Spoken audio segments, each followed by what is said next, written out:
Ladies and gentlemen, boys and girls, children of all ages, welcome to another episode of the Iron Life Podcast. I am your host, Chris Tutela, here to help you live the Iron Life, whatever the fuck that means to you. Build a bigger business, get more fit, get stronger mentally and physically, all of the above. That's why you're tuning in, and that's what I hope to help you do.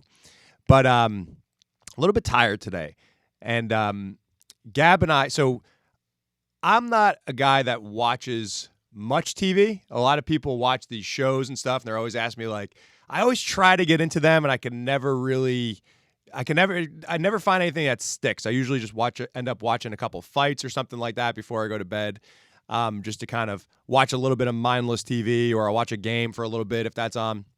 But I started watching Griselda, and I broke all of my rules that I normally have for myself, and I've been getting to bed a little bit later the last couple nights because Gab and I were just like diving in. Ming, did you happen to watch that show yet?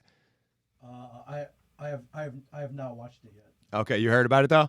I've heard about it. So Griselda, guys, if you ever seen like Cocaine Cowboys, like Griselda Blanco, the godmother they called her, she was like the fucking most ruthless drug dealer in Miami. I guess that was the late 70s into the 80s. And she's played by Sofia Vergara. How am I saying her name right? Vergara. It's Vergara, right? Which is a bit of a stretch because if you look at Griselda Blanco and see what she really looks like or what she looked like. I didn't watch the last episode yet, so I don't know if she's dead or not. But I think she is. But it's a little bit of a stretch. That's the only thing. If you look at Sofia Vergara versus Griselda Blanco, it's like, come on, But I get it. It's Hollywood, and you got to spice things up a little bit. But anyway, I'm a little bit fatigued today, so if I seem like I'm a little bit off, that's why. But hopefully, I can still bring the fire for you on today's show. Now, with that being said, guys, I've been getting a few questions on Instagram that I felt like this would be a good episode to kind of just dive in and answer your questions. I feel like I haven't done a Q&A episode lately, and probably have to do some more of these, but I have a few of your questions that I'm happy to answer. I felt like they would make for a good topic on today's show. So the first question is, what are your thoughts on supersets for hypertrophy? So here's the thing with supersets. First off, it depends on the person. That's how I'll start this off, just like anything else. So when you look at the mechanisms of hypertrophy, which are mechanical tension, metabolic stress, and muscular damage, we know that supersets can be an effective way for to build muscle, right? For hypertrophy. They can be effective for that. So with that being said, though, if you're somebody who is really, like, if you're weak, if you're a newbie, you don't have a lot of muscle mass, then I don't think supersets are the best way to build muscle. And that's because I feel that mechanical tension, which is essentially the weight that you're using, is going to be best for a person like that. Like, getting stronger is going to be the best way for a newbie or an intermediate lifter to build muscle mass. Now, the cool thing about supersets is they're fun. And especially if you've been training for a long time, it's a good way to spice up your training. I think the more muscle you have, you might have to tap into some of the other mechanisms of hypertrophy. So using supersets and things like that, that could definitely be a nice change of pace for some more advanced lifters. Now, if you don't know what a superset is, that's basically, let's say you do one exercise for a particular muscle group, and with almost zero rest, minimal rest, you're going right into an exercise for the same muscle group. So, for example, maybe you superset an incline dumbbell press with flat dumbbell flies, or flat bench flies rather. Something like that, right? So you're hitting the pecs and you're going from one exercise to the next with no rest. Now, metabolic stress, great. Muscular damage, great. Now, the thing is, you're probably not going to be able to handle the same amount of weight on the dumbbell flies that you would if it wasn't a superset. And if you're already weak, now you might be using friggin' 10-pound dumbbells on a set of flies. And I think that's just junk volume, in my opinion. You're just kind of wasting time. So get strong first. All right. That's going to be one of the big factors where you're asking me, are they effective? Your current level of strength and your training age, that certainly matters when it comes to how effective supersets are going to be. I don't think that newbies need to use them necessarily, but I also want you to consider this. If you are more advanced, or if you are an intermediate, you've been training for a while, you got some muscle, and you're considering working in supersets, especially for the lower body guys, your ability, doing supersets and stuff like that with that higher in volume, they're going to create more soreness. So your ability to recover is going to be affected, right? So you got to consider that, because if you don't want to be sore as shit for the next 3 days, but you're using supersets and you're doing, squats and paired with Bulgarian split squats, you're going to be fucking toast. So you have to consider that. You have to consider your ability to recovery. And then also, to that same point, you got to consider, like, all right, do you play a sport? Do you do a martial art? Do you just want to be able to play with your kids the next day without being in agonizing pain? Not that every single superset for every muscle group is going to create that type of effect, but, especially if you're training the legs or bigger muscle groups, that might create a ton of soreness. It's going to affect your ability to recover. And it's also going to affect the next few days. If you play a sport, it's going to affect you. So you want to use them sparingly. I think the short answer is this. Yes, they can be effective, but it depends on the person. And I think the longer you've been training, the better suited you are. If you have a good baseline level of strength and you have a decent amount of muscle on you already, then you could work in supersets from time to time, use them sparingly, understand that they may affect your recovery, so I wouldn't want to do that all the time. Also understand the soreness that may come from them. So if you're going to be traveling the next day, sitting on a plane, you don't want to be in like agonizing pain.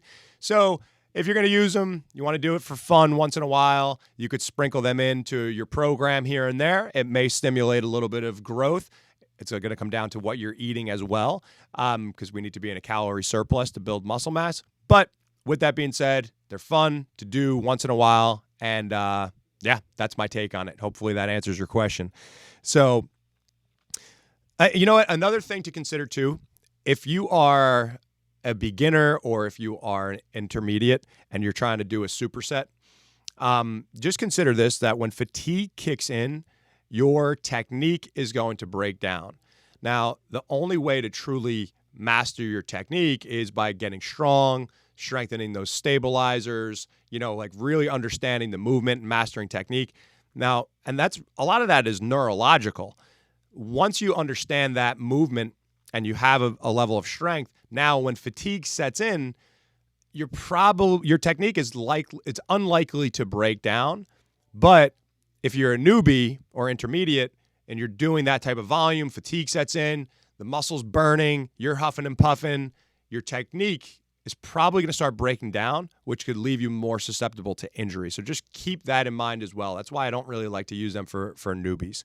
All right. So next question.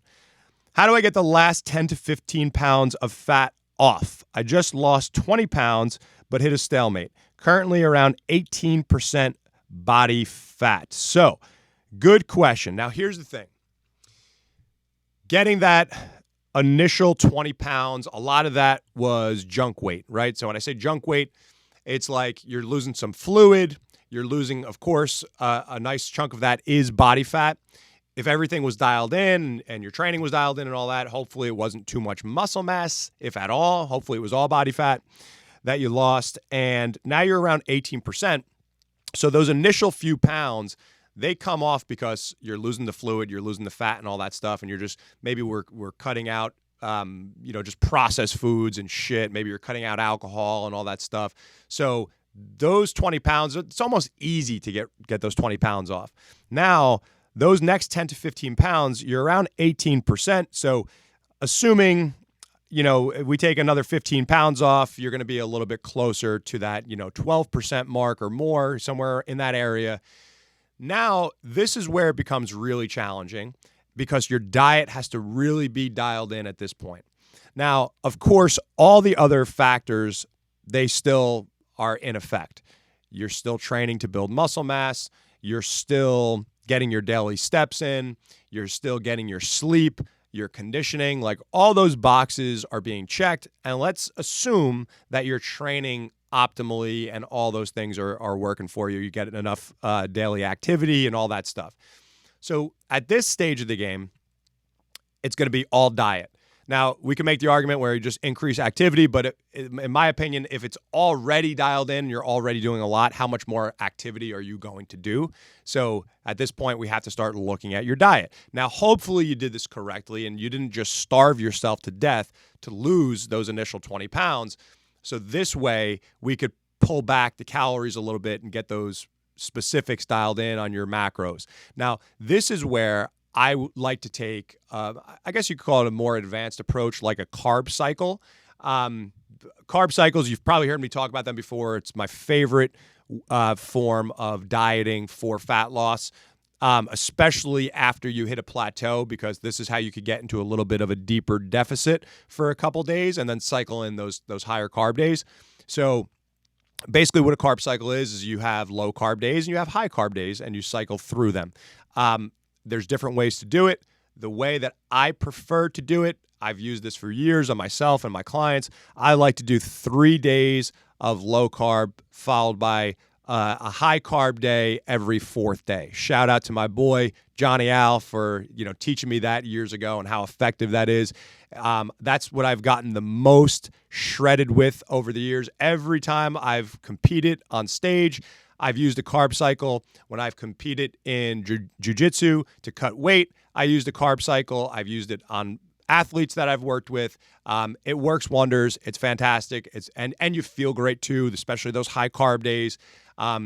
So that's my favorite approach to getting those next 15 pounds off. So do that. Do a little bit of research on a carb cycle. I even wrote an article on that on Elite FTS. So if you just Google search Chris Tutela carb cycle Elite FTS, the article will pop up. It'll kind of walk you through all those action steps and everything you need to do to get lean. But that's my take. Now remember this: when you're dieting, guys, all right, this I think people they get really confused when it comes to nutrition, man. No matter how much, we talk about it, or, even my clients that we try to explain this stuff to, there's always a degree of confusion. So I want you to look at it like this. Like, first and foremost, when it comes to nutrition, you want to get the general set point dialed in. And what the general set point should look like is, one, we cut out processed bullshit most of the time. We're eating roughly 4 meals per day. There's protein at each meal. We're eating greens. We're eating fruits. We're eating unprocessed or minimally processed carbohydrate. We're eating healthy sources of fat. And we're not eating a lot of extra bullshit. Candy, no. Soda, no. None of the bullshit, right? That's general. That's what you want to do most of the time. And when you do that most of the time, a lot of that junk weight, those 20 pounds or so, they'll just come pouring off you just by doing that alone, and making protein the big focus. Not that you should neglect carbohydrate and fats, but most people don't eat enough protein. So getting roughly 1 gram of protein per pound of your goal body weight per day is where you want to start. All right. Now, once that's dialed in and we're doing that maybe once a week or once every other week or once a month, you have a cheat meal, you have a couple drinks, you have a little bit of flexibility. It's not like we're going balls to the wall. That's general. That should be the rest of your life. That should be the way that you eat, generally speaking. Giving a blanket statement here, but generally speaking, that's what our diet should look like most of the year. Okay. Now, when you want to get a little bit more specific, like this guy, we want to get an extra 15 pounds of body fat off. You just lost 20. So now you hit that stalemate, you hit a plateau, and you can't seem to break through it. Okay. Now it's time to go on a very rigid meal plan for probably the next 8 to 12 weeks. And when you do that, now there's zero bullshit. So we're talking about zero cheat meals. specific calories, and we're following that carb cycle for 8 to 12 weeks. Now, by the end of that 8 to 12 week period, you'll probably be pretty fucking lean, okay? You'll be leaner. You're probably going to have visible abs at this point if you're around 18% right now. And now, to maintain that, you could simply keep doing what you're doing and have one cheat meal a week if that's what you want to do. You could keep up with the carb cycle. I would recommend bringing the calories up a little bit because you're going to be in a deficit. But you could do that, technically speaking. But after that 8 to 12 week window, what I feel is best is you get back to your baseline, which is just, okay, 4 healthy meals per day, same types of foods. Maybe you have a cheat meal once a week or every other week or once a month or whatever it is, but you're not like really being super anal about every gram of protein, fat, and carbohydrate that are entering your mouth, all right? So just be aware of that and just know that at this stage of the game, assuming everything else is dialed in, because you didn't give me much information on what your training looks like and all that stuff, but if you're training, your sleep, all those things are dialed in. You're getting 10,000 steps a day. You're getting some extra conditioning sessions every week. Then nutrition is going to be the big thing no matter what, guys. Getting lean, nutrition is the end-all, be-all. These other things do matter, but nutrition is the name of the game when it comes to losing fat. So we got to get that a little bit more specific. So hopefully that answers your question. Next up here. I've achieved a level of success in my business as well as my fitness, but still seem to be unfulfilled. Any tips would be greatly appreciated. All right. So I actually really love this question. So here's the thing, guys. And to you who sorry, I just copied and pasted the question and I didn't save your name from IG, so my apologies. But whoever it was that sent that question in, thank you for sending this, because I think this is a topic that means a lot to me these days, because now as a father and, having a family, I think that I look at this stuff and I think about it pretty often. And, I did a podcast a while back on the 6 pillars of fulfillment. And we talked about those pillars being fitness, your relationships, professional or your career, your business, then learning and fun, right? So fitness, relationships, professional, learning, fun, and what was the other one? Shit, what was my other pillar? Why can't I think of it? Oh, finances. Okay, so forgot about finances. All right. So what you said here is that your fitness and your business, so assuming that your finances and professionally, you got that dialed in and you're happy and you're fulfilled there. All right. But then you got to look at these other boxes, these other pillars here. So your relationships. So the first thing you need to look at is, now I don't know if you're married or if you got a girlfriend or if you're just single and ready to mingle, whatever it is, look at your relationships that are right in front of you, okay? With your partner, that's first and foremost. Then you got to look at your relationships with your children. So it's like if you have kids. So are you present, or are you focused on your business all the time? Are you scrolling through social media? Are you watching TV when you're spending time with them? Are you distracted? Are you dating your spouse? Are you dating your kids, so to speak, right? Do you take them out? Do you have daddy-daughter or father-son nights? Like, are you going out and spending quality time with them? Are you listening to them? Are you asking them about their day and actually paying attention? Are you setting up trips to take with them? Or even if it's just a day trip or even just a movie date or something like that. But are you spending quality time? I think that one of the things that has really helped Gab and I's relationship is that we have a date night every week, and that happens no matter what, right? Sometimes we bring CJ with us. Sometimes we drop CJ off with either my mom or Gab's mom or Gab's daughter, Giselle. We'll watch CJ for the night, and we'll go out to dinner on our own. Or we just bring them with us. But the thing is that it happens. And when it happens, we don't look at our phones. We just talk. And if CJ's with us, we talk to CJ and we give him the attention he needs. I know he's only 8 months, but yes, we give him attention because we want that to be a habit forever. We want to show him that we are listening and that we value whatever he says as he gets older. So I think that it's really important for you to take a look at your relationships there first. Now, if you're single, same thing. If you're just looking to go out and just get some random cheeks over and over and over again, you're probably going to have a missing link within your relationships. There's going to be a lack of fulfillment there. Are you taking time? Now, listen, ain't nothing wrong with that, right? We've all been there. We've all had the time in our lives where we were single and having fun. But, as you move on, it seems like you're a little bit more established, right? With your business, that's dialed in. So I think that it's important to get to know people a little bit better. And same thing that we just talked about, right? Don't just go out, looking for some cheeks on a Saturday night. Go out and actually look to get to know people. And then what about your friends? Are you spending quality time with your friends when you're with them? Are you just checking your fucking fantasy football scores? Are you just talking about surface level bullshit? Are the friends that you're with, are they lifting you up? Are they helping you get to the next level of your life? Are they supporting you and your goals? If not, you got to get around different people. What about within your business? Do you have a mentor? Are you going to events with like-minded individuals who will support you again on your path here, or could give you ideas, or who you can network or mastermind with? That is so important to your overall development and fulfillment, in my opinion.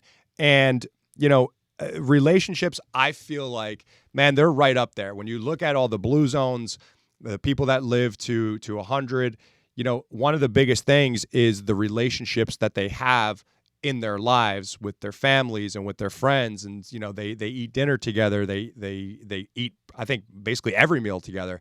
There's it's not just sitting down and eating random food in your car. It's the whole experience and the process of making food and having conversations with your loved ones, not being distracted. All that stuff goes such a long way. And I think that, your network determines your net worth, right? So not only will it impact your business, but I also think it's the net worth of you, right? Like your self-worth, your value that you see in yourself, like the relationships that you have are going to impact that, because if you're spending time with people who are just shitting on you or shitting on your dreams, holding you back in some way, that's not going to help your fulfillment, your growth, and all that stuff. So your relationships are huge. Learning. I really think that learning new skills should be something that you put on your calendar, or that you have, something each year that you want to learn, or maybe just one thing that you want to continue to learn and get really fucking good at. For me, it's been jujitsu, maybe the last, I guess almost about 6 years now. I've been really just, I don't want to say obsessed where I'm training 7 days a week, but for the last 6 years or so, 2 or 3 days per week, I'm learning jujitsu. I'm taking privates. I'm taking classes, and I'm really I'm watching videos. I'm watching fights. I'm watching jujitsu matches on my spare time because I want to get better at it. And so I'm excited to go and learn. That excites me. I'm really interested in learning and improving my game. So that's one of the big things. I also took drum lessons for about a year and was getting decent. I'm not decent to anybody who is actually decent standards, but to my standards, I was getting pretty decent. I was seeing some improvements. That was fun. I was learning. Right now, Gab is also teaching me a little bit of Portuguese. So I'm learning a few sentences, a few words, and things like that. That's fun. All these things, guys, I feel like if you're not learning, if you're not growing, you're dying, you're just kind of standing still. So look at the shit that interests you and start to learn something new. I think if you are feeling a lack of fulfillment or you're feeling unfulfilled, go seek out something that you really have interest in and just go all in. Don't make the excuse that you don't have time. Go all in on it. And odds are It's going to help you in that relationship category as well, because you're probably going to meet some good people while you're at it. So learning is definitely a big pillar there. And then the other thing is fun. Now, learning could be part of that, but do you have fun planned on your calendar? Like, do you know if you're going to take a trip this year? And if so, where? Is it planned? When was the last time you've taken a trip? When was the last time you've done something like, I don't know, go shoot guns, go to sheepdog response and, do a weekend like that, go to a big sporting event like the Super Bowl or a UFC fight or something like that? Like, do you have fun planned at least each month where, and by the way, it doesn't even have to be like, for those of you that are like, man, I don't have the cash to go to the Super Bowl or to do something like that. Like, all right, it could just be as simple as planning a day with your buddies, or going to something that doesn't cost a lot of money with your family. It doesn't have to be crazy. It could be a fucking hike, but have that stuff planned so you don't neglect having fun, because this life is short, man. I mean, it goes by. I'll be 37 this year, and it's like, man, I honestly feel like I just turned 25. Like, where did the last 12 years go? It just flies. And as I understand, and from people who are further down the line than me, it just goes faster and faster and faster as we go, and it makes total sense. So I think that if you don't take the time to have fun and you just work and you worry about shit and you stress about bills, like, where is the fun in your life? And if you feel like, man, I don't have time for it, well, it's time to just make that a priority and put it on your calendar, because you got time somewhere, even if it's once a month, to do something with the people that you really love and care about. So hopefully that answers your question, but take a look. You got your fitness and you got your business dialed in, but look at the other pillars, right? So overall, it's your fitness, it's your relationships, it's your finances, it's your professional, it's learning and fun. Those are the 6 pillars to living a fulfilling life, in my opinion. When I really take a look at it and break it down, that's what I think really helps me whenever I'm feeling unfulfilled. And also, guys, like, within that, and this could be really placed in your professional category or whatever, but for me, like, for professional, like, yes, I'm a gym owner. I run coaching programs. Joe DeFranco and I run a consulting company for gym owners called the Iron Business Blueprint. Like, I have these businesses going on. Those are the things that I make money from. But this right here, this is part of that professional bucket. But this is fun for me. Like, this fulfills me because it gives me a platform to take the shit that I've learned and teach it to you, or do my best to give it to you, and however you want to digest it and apply this to your life, or if you're just listening to the show for entertainment, whatever it is. But this is something that fulfills me. When I write, that fulfills me. So, like, I know that I'm a coach at heart. So by coaching, and this is a form of coaching, writing is a form of coaching. By coaching other people or helping or teaching, whatever you want to call it, by doing those things, it fulfills me, it makes me feel better, and I enjoy the fuck out of it. So look for things within your career that maybe you can start doing that you're not doing, that you actually enjoy, that maybe you don't necessarily get paid for. I don't get paid for this podcast, guys. I do this to give back to you and to help other people that have had similar struggles that I've had. That's why I do this. If one day I could get paid for it, fantastic, right? But right now, I've been doing this now since 2019. Filming this episode is February 1st, 2024. I haven't made a dime from this podcast, right? I do this because I love doing it. So with that being said, I hope that answers your question. And look for the time that you're wasting in your life. Like we talked about the way I started the show today, I talked about binge watching an episode or a show. That's the first time that I've done that in a long time. And it's cool for one show, but if you do that over and over and over again, you're binge watching Netflix and you're scrolling through social media and you're just wasting your time, figure out how to gain control over your schedule so you can start applying the things to your life that will actually make a difference. So I really hope that that helps. And I want to thank you so much for tuning in today. And always, if you haven't had a chance to leave a 5-star review or a written review on iTunes, I ask that if you are enjoying the show, if you could take 1 second to do that, it would truly mean the world to me.